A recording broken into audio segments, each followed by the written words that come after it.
Bagi atlet silat Pulau Pinang, latihan bukan sekadar rutin. Ia adalah perjalanan membentuk disiplin, mengasah ketahanan, menguji kekuatan jiwa dan raga. Menjelang Sukma 2026, rentak latihan semakin pantas.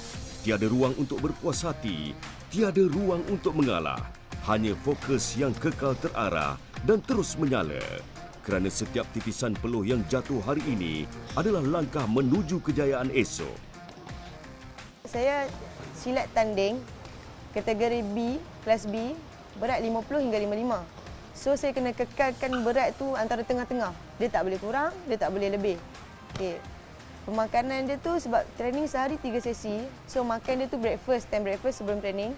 Tengah hari makan nasi macam biasa, portion yang banyak untuk kita tampung petang tu kita nak training. Dan malam sebelum nak tidur kita kena makan juga. Tapi tak ada benda yang berminyak. Bila dia jadi seorang atlet ni, sebab kita bila jadi atlet, kita sendiri yang korbankan masa kita untuk kita berlatih sepanjang masa. Saya cuma nak target Sukma je dulu. Kalau saya target Sukma, bermakna saya akan boleh ke depan lagi. Kalau kata rezeki betul-betul kat Sukma, baru kita fokus untuk ke depan. SEA Games, World Champ.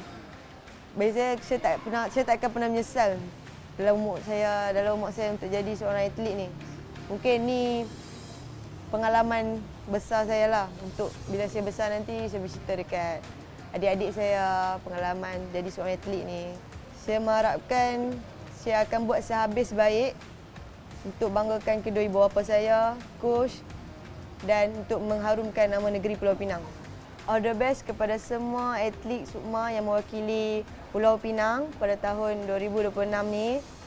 Berlatihlah sehingga anda menjadi seorang juara. Rentak latihan semakin memuncak. Di gelanggang, para pesilat menguji kemampuan, mengukur kesiapsiagaan, memperhalusi setiap gerakan menjelang Sukma 2026.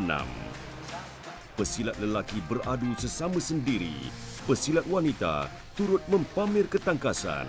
Di tepi gelanggang, mata jurulatih umpama mata helang. Setiap langkah diperhatikan, setiap teknik dinilai. Sekarang ni kita sudah start full time. Daripada situ kita dapat lihat dia punya prestasi untuk atlet kita tu, untuk dapat peluang tu sama banyak dengan atlet yang lain.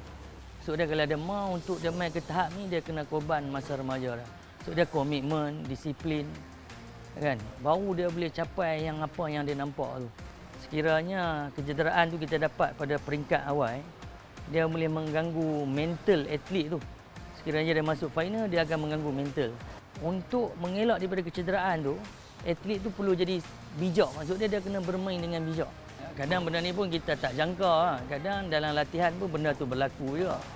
Tak perlu tunggu kejohanan pun.